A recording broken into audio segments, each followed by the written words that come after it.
Hello, everyone, and thank you for joining me. Welcome back, all 23 of you. I really appreciate you joining me, and I hope you enjoy it. Today, we are going to be nominating four people, three ladies and a gentleman, and they're being nominated, as you know, for Cupcake of the Week. Yes, nice Oreo one right there. If you can't get Oreo ice cream, Oreo cupcake is just as good. Take my word for it. Anyway, let's get started. First nomination is for the Right Honourable MEC for Health in Gauteng, Mrs. Nkomo Ralechoko. Before we talk about this lady, just a reminder, as if it's necessary, that, as you know, our state hospitals are in a terrible condition, badly administered, lack of infrastructure, lack of staff, over patient. Can one use that word? Over patient with illegal immigrants. So South African citizens can't get a space in the hospital. And of course, rife with corruption, especially tender corruption. Some of these hospitals, the casualty wards don't have enough beds, and the wards don't have enough beds either for all the patients. So in some of them, it often happens that patients are sleeping on the floor or in chairs, sometimes even for days on end. And this includes women in labor. So, obviously, not a very good situation. It goes without saying. Anyway, this lady was interviewed and she first denied that there are people sleeping on floors. Doesn't happen. She buys enough beds, or her department buys enough beds. When confronted with some of the photographs of people sleeping on the floor, she blames the media and says the media, they provoke and they set this up and it's not true and yada, the whole spiel. But then she goes on, and this is where the whole nomination comes in. She says, we must remember, we taxpayers must remember, some people that are ill like sleeping on the floor. They prefer it, they go down. The words are, they go down, including people women in labor.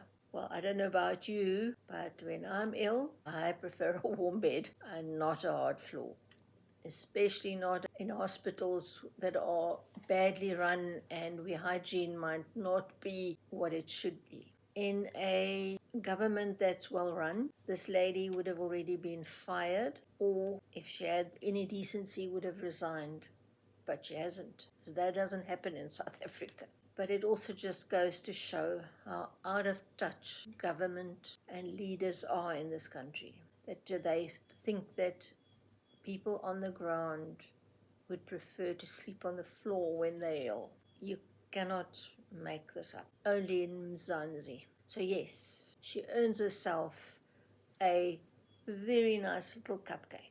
Nomination, not yet award, nomination. The second nomination, also to a lady, to Brigadier in SAPS, Brigadier Rachel Mashing.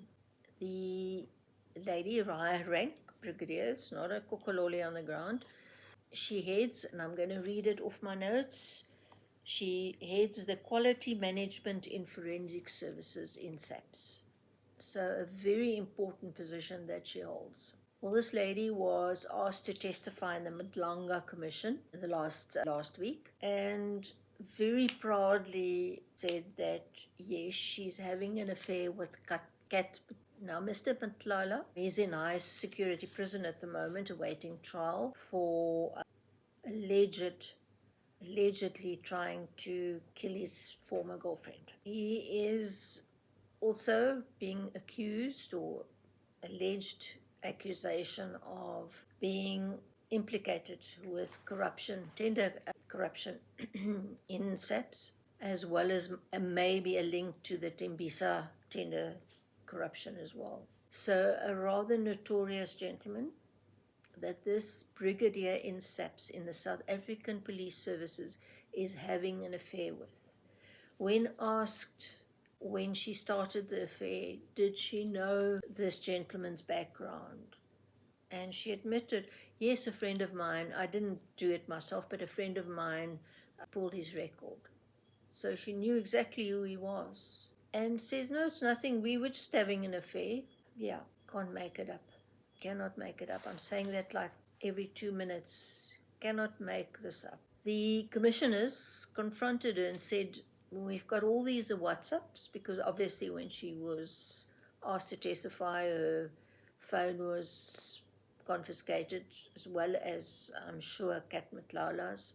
And all the WhatsApp messages between the two of you shows no romantic emotion. It's very straightforward, transactional. No, I'm not a romantic person. Turns out, apart from gifts that he gave her, it was Zempic that he paid for. She was very proud. He only paid for Zempic and not for Zempic and a BBL. Okay, for those of you who don't know, because I also had to go and look it up because I didn't know, BBL is a Brazilian butt lift. Now, according to a lot of her colleagues, received that, I don't know, from him, allegedly, or from somebody else, but that was some of the payment that police officers were receiving, Zempic and BBLs. But she also got in excess of 400,000 rand in cash not in cash, but paid to her. And in the WhatsApp messages, at some point, Kat Mtlala said to her, you need to give me another account so we don't pay the money into your own account so that it's not so easily traceable. So yes, definitely something nefarious going on. She did, however, admit that she was the go-between her and other high-ranking officers in SAPS, under one of them being the former, who is now disgraced, Chief of Police Phahlane. Firstly, there's no ways, allegedly, that this can be a romantic relationship. This was a transactional relationship between herself and Kat Matlala. And she maybe thinks that she will allegedly get away with this if she said it was a romantic relationship. I'm astounded that some of these high-ranking officials, like herself, believe that people on the ground do not recognize this, that we are so stupid that we don't realize, but she's trying to exonerate herself. But yes, cupcake nomination for the Brigadier. Next nomination, and we'll do the ladies first. Next nomination, short nomination, is for the headmistress Puti Mukhale from Rodin School in Johannesburg. The Rodin School tennis club, or tennis children, were meant to have a tennis tournament with King David's tennis team. Just before they were meant to have before the date of this tournament, they cancelled. And after a lot of to and froing, a voice message came to light which indicated that some of the pupils of Rodin School did not want to compete with King David School because King David was and I put it in abbreviations, a Jewish school. My question is, what are we teaching our children?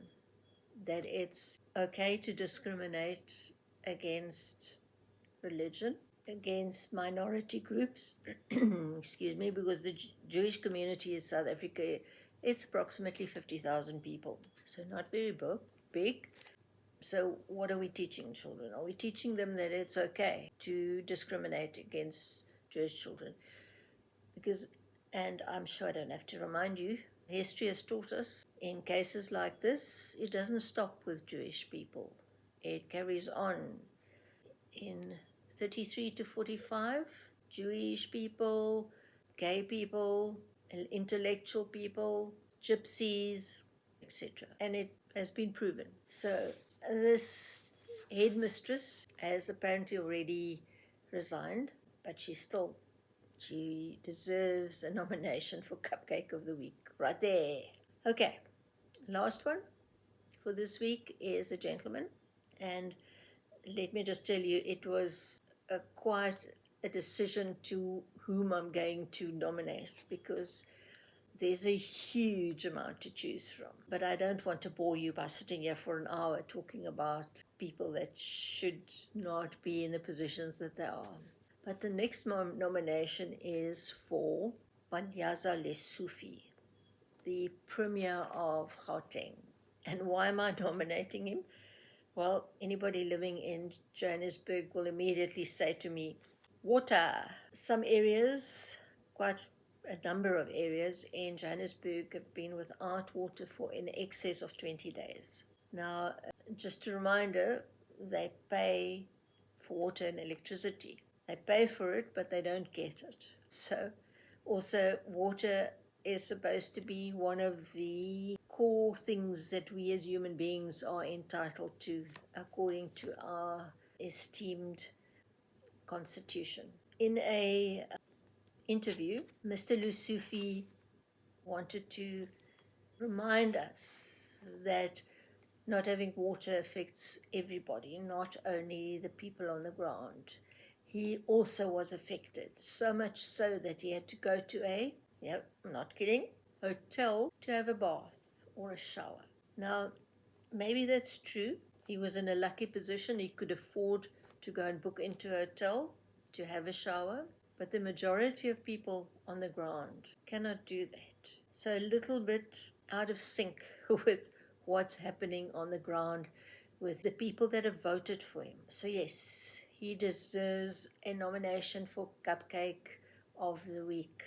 One of the reasons I'm so late, and it's again 2 weeks since I last had a vlog, was that I intensively got myself stuck into the whole Jeffrey Epstein saga and his links to South Africa and to Jacob Zuma, amongst others. There's a couple of people that have been named. And at the last minute, literally a couple of hours, I decided, no, I'm going to leave it.